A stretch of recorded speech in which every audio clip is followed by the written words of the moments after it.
அவர் என்ன நாட்டை கபலீகரம் பண்ணணுன்ட்டு கருணாநிதி குடும்பம் மாதிரி வந்து உட்காந்துக்கிட்டார். எனக்கு அப்புறம் என் பிள்ளை, அதுக்கப்புறம் அவன் பிள்ளை, அதுக்கப்புறம் அவன் பிள்ளை அப்படின்ட்டு. அதெல்லாம் ஒன்றும் கிடையாது.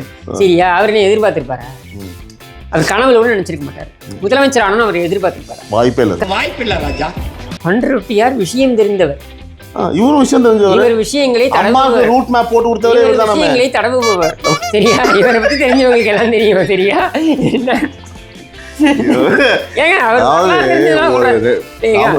தமிழ்நாடு மீடியா 2 நாளா கவர் பண்ணிட்டு இருக்க விஷயத்த நீங்க உட்காந்து அசால்ட்டா தடவு போறீங்க. ஆமாங்க, அதாங்க செங்கோட்டையன் நான் சொல்றேன்.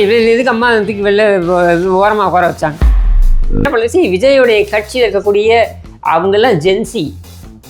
விஜய் வந்து மேடையில இருந்து பிளாஸ்ட் என்னன்னா விசில் அடிக்கிற அப்படி ஒரு கிரௌட். அது தப்பு சொல்லல. அவருடைய டார்கெட் ஆடியன்ஸ்ல அவருடைய ஆடியன்ஸ் அது. இடமலம் நேயர்களுக்கு வணக்கம். நான் உங்கள் சிபி நவீன். அரசியல் அக்கப்போர் எபிசோட் 2. போன எபிசோடுக்கு நீங்கள் தந்த ஆதரவுக்கு வந்து மிக்க நன்றி. நாங்கள் வந்து ஃபஸ்ட்டு எதிர்பார்க்கல இந்த அளவுக்கு ஒரு வரவேற்பு இருக்கும் அப்படின்னா ஒரு வரவேற்பு உண்மையாகவே இல்லையா. அதில் எனக்கு பிடிச்ச கமெண்ட்ஸ் வந்து பார்த்தீங்க அப்படின்னா உங்களை 2 பேரோட கூட்டணி வந்து பார்த்தீங்கன்னா ப்ரூட்டோ பாப்பாய் மாதிரி இருக்கு. ப்ளூட்டோ பாப்பாய் இதில் பார்த்துருக்கீங்களா? அந்த பாப்பாய் கார்ட்டூன் கேரக்டர்ஸ். அது ஒரு இன்ட்ரெஸ்டிங்கான கமெண்ட். இதுக்கு ரொம்ப ஸ்ட்ரைட்டாக நம்ம ஷோக்குள்ளே போயிடலாம் சார். நிறைய கேள்விகள் இருக்குது. Okay right sir. அடுத்தபடியாக சாய் தேவ் குரூப் அப்படின்றவங்க வந்து தங்கள் குடும்பம் பற்றிய சிறிய அறிமுகம் தர முடியுமா? உங்களோட பர்சனல் லைஃப்பை பற்றி கேட்குறாங்க. தங்களுடைய சிறிய குடும்பம் பற்றி அறிமுகம் கொடுக்க முடியுமா? என்ன கருணாநிதியா? இந்த தெருவில் ஒன்று, அந்த தெருவில் ஒன்று, காலையில் ஒன்று, மதியம் ஒன்று, நைட்டுக்கு இன்னொன்று அப்படின்னு இருக்கிறதுக்கு நமக்கு இருக்கிறது ஒரு சின்ன ஒரு இது சின்ன வீடு இல்லை, வீடு அது சின்னதாக இருக்கும் அப்படின்னு. நான் என்ன கேட்குறேன், அதாவது அடிக்கலாம் உங்கள் குடும்பத்தை பற்றி ஒரு தகவல் சொல்லுங்க அப்படின்னா ஏன் சார் அது கூட கருணாநிதி ரைட்டு. என்னோட நல்ல குடும்பம்.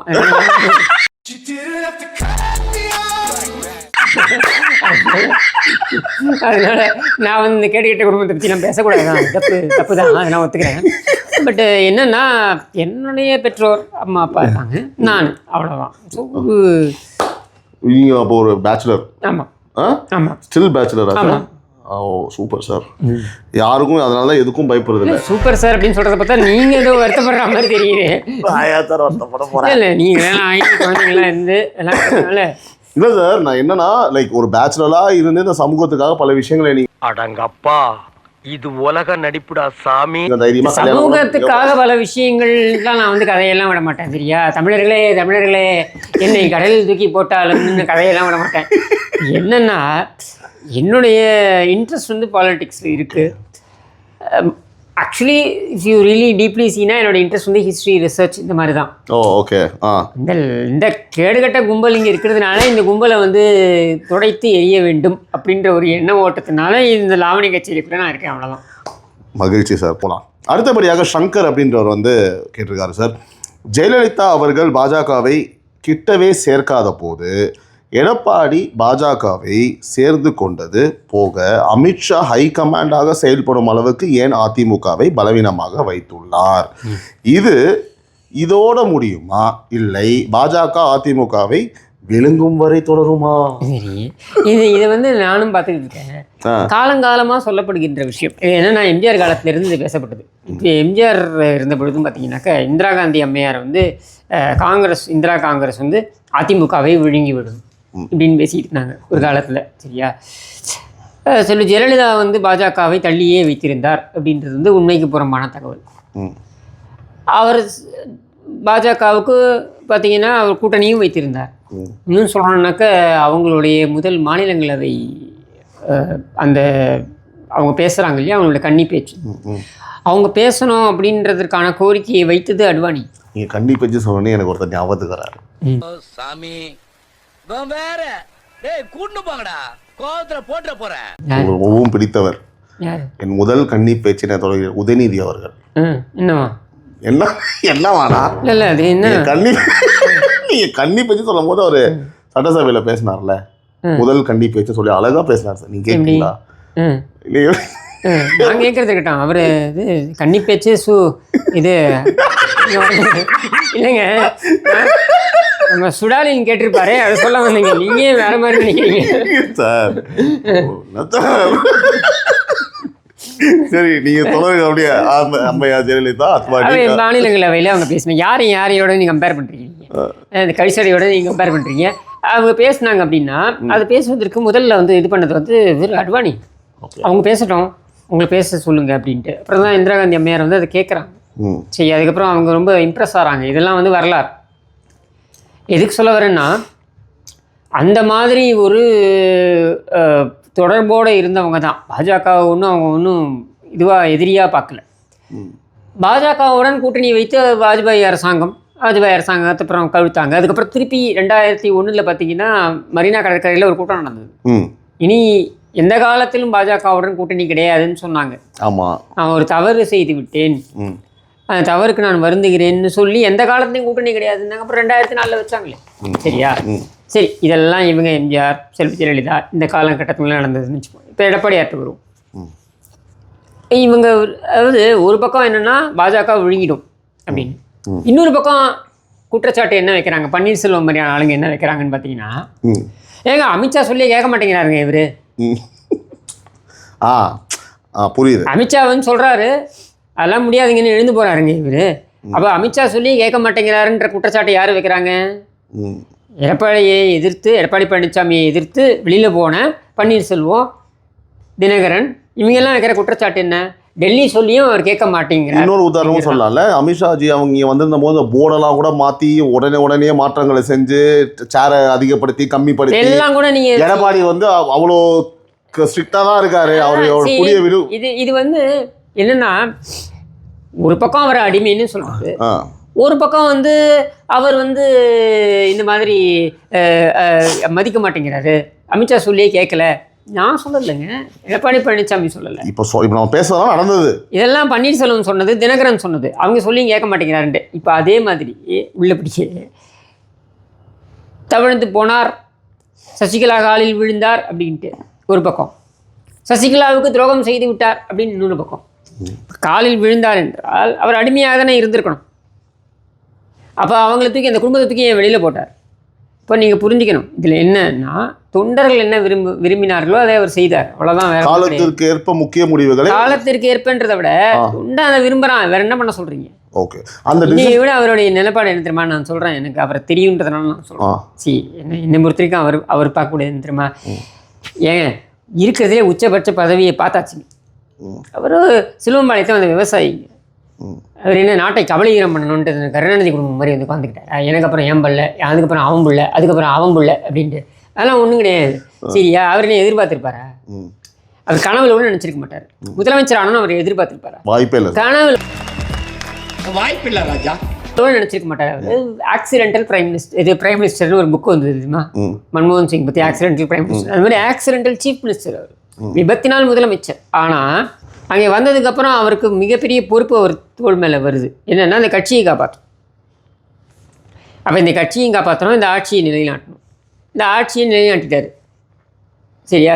ஸ்டாலின் சட்டையெல்லாம் கிழிச்சிக்கிட்டு, என்னை பார், என்னை அழகிப்பார், என்னை பார், யோகம் வரும் அப்படின்ற மாதிரி அந்த ஃபோட்டோவை டெய்லி காலையில் வச்சு பார்த்தீங்கன்னாக்கா திருச்சி கழிஞ்சிடும்.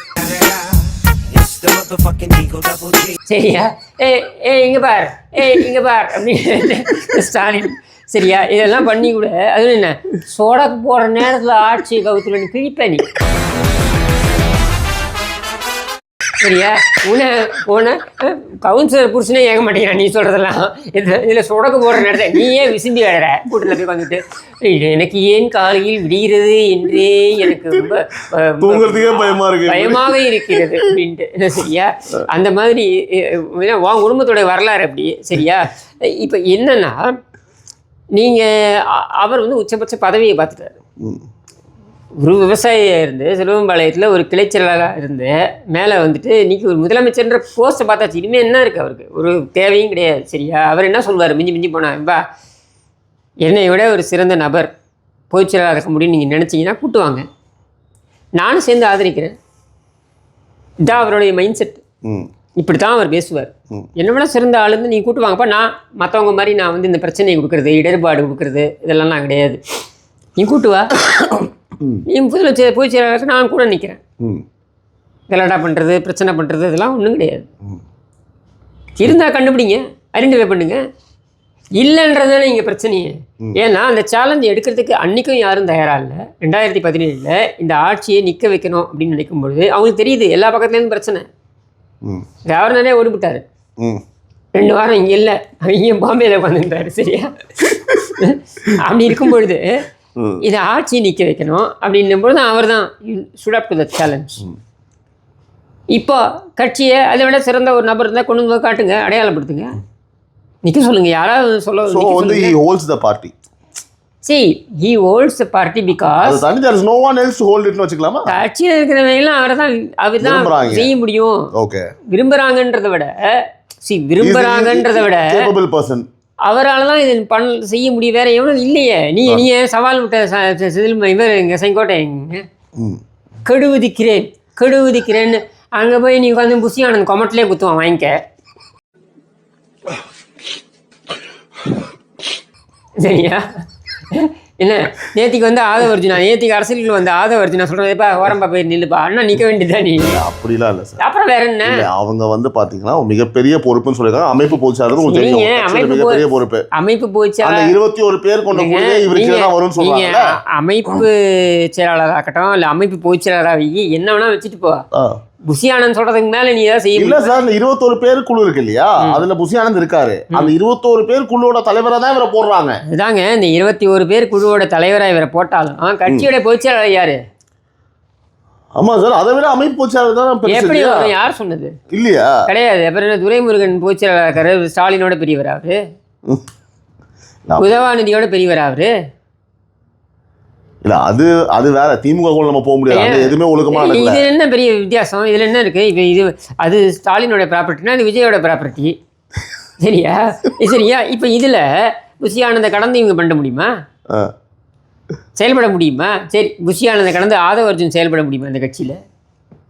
செங்கோட்டையில ஒரு மிகப்பெரிய அங்கீகாரம் இருக்குன்னு நான் நினைக்கிறேன். என்ன அங்கீகாரம் கொடுக்க முடியும்? நீங்க வரட்டும், அவர் போய் பண்ணிட்டோம் ஏதாவது, அதுக்குள்ளேயே இப்படி போட்டு அவர் நான் தான் சொன்னேன். இல்லைங்க, செங்கோட்டையன் எனக்கு தெரிஞ்சதுன்னா நான் சொல்றேன்.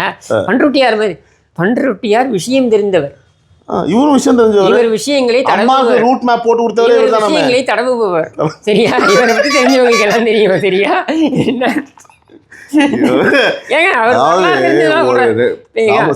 தமிழ்நாடு மீடியா 2 நாளா கவர் பண்ணிட்டு இருக்க விஷயத்த நீங்க உட்காந்து அசால்ட்டா தடவு போறேன்னு. ஆமாங்க, அதாங்க செங்கோட்டையன் நான் சொல்றேன். இதுக்கு அம்மா தூக்கி வெளில ஓரமா உட்கார வச்சாங்க. ஏன் வச்சாங்க? அப்புறம் அவர் நிறைய பேர் வச்சுக்கிட்டாரு, அதனால வச்சாங்க.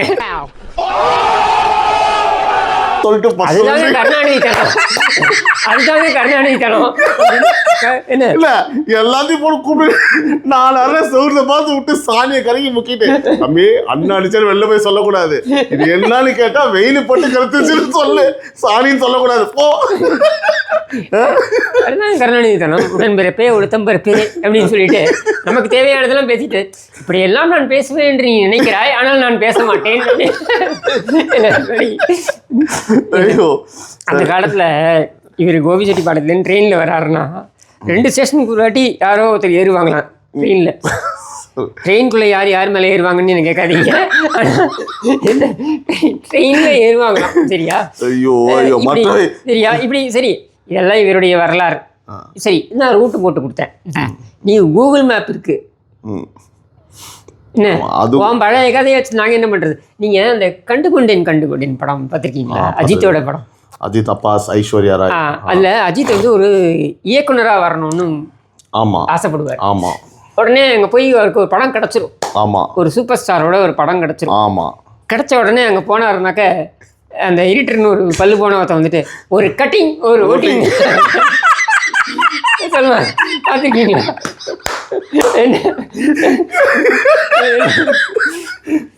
அப்புறம் ஒரு வயசான அம்மாவன் வந்து, நான் தான் பாகவதர் காலத்தில் பாடிக்கிட்டு இருக்கேன், நான் தான் பாட போறேன் அப்படின்னு.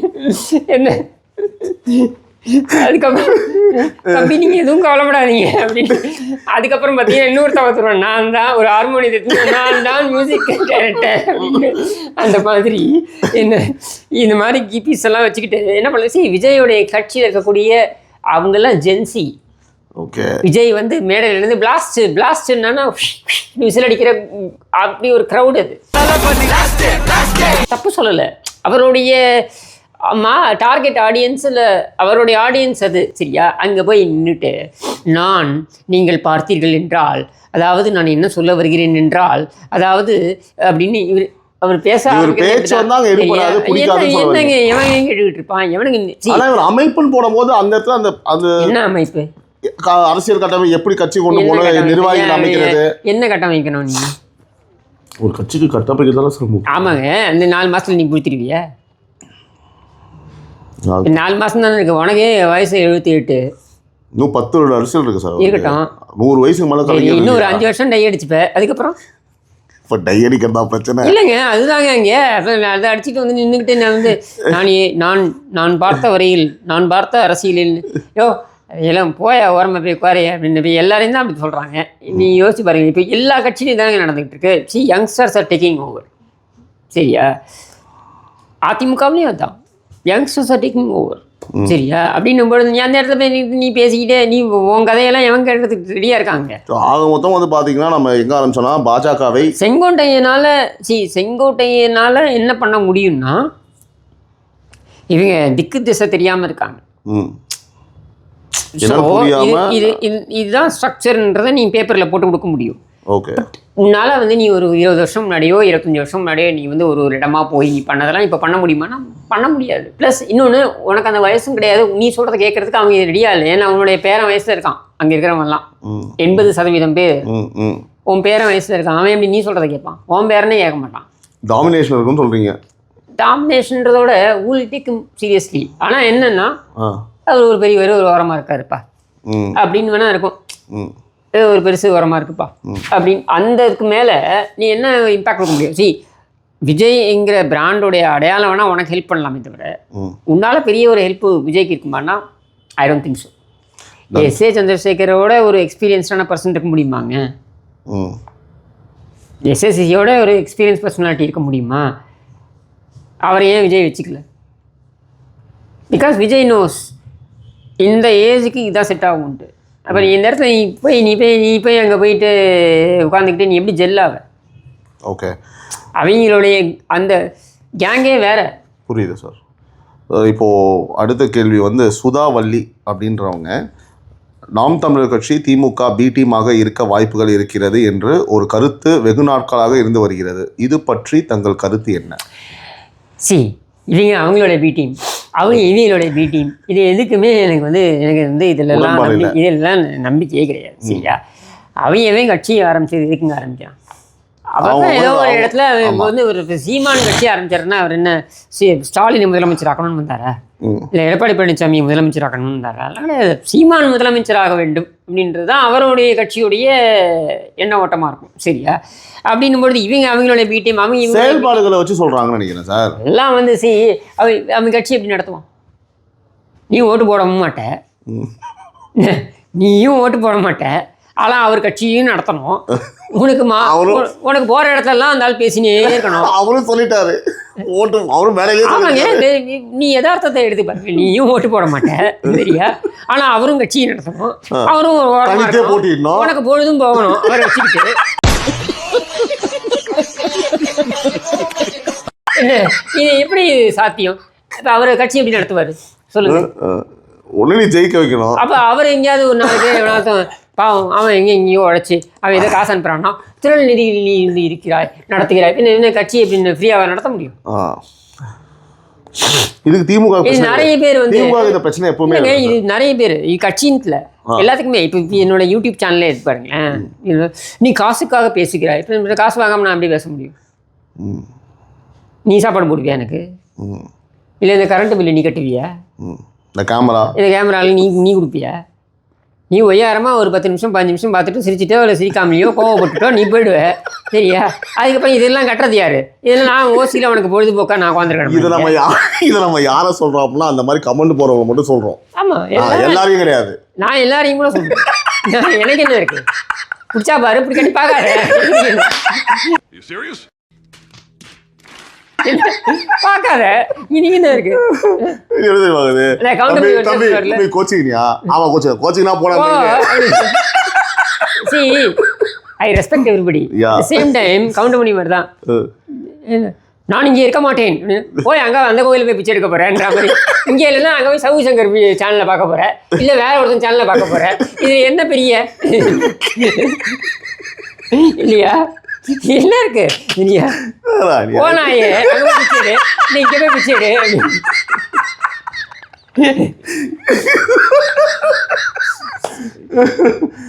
ஏதோ ஒரு மேலையில உங்களுக்கு நான் தேவை எனக்கு நீங்க தேவை பரஸ்பரம் மியூச்சுவல் சரியா இதுல வந்து நான் காசுக்காக செய்கிறேன் அப்படின்னு நீ பேசுற நீ 15 நிமிஷம் தான் பாக்குற அதுக்கு நான் 1 மணி நேரம் நான் வேலை செய்யறேன் இதுக்கு ஒருத்தன் எடிட் வேற பண்றான் இதுக்கு ஒருத்தன் கேமரா பின்னாடி நின்றுட்டுறான் அவனுக்குலாம் சம்பளம் நான் உங்க அப்பா நான் கொடுப்பான்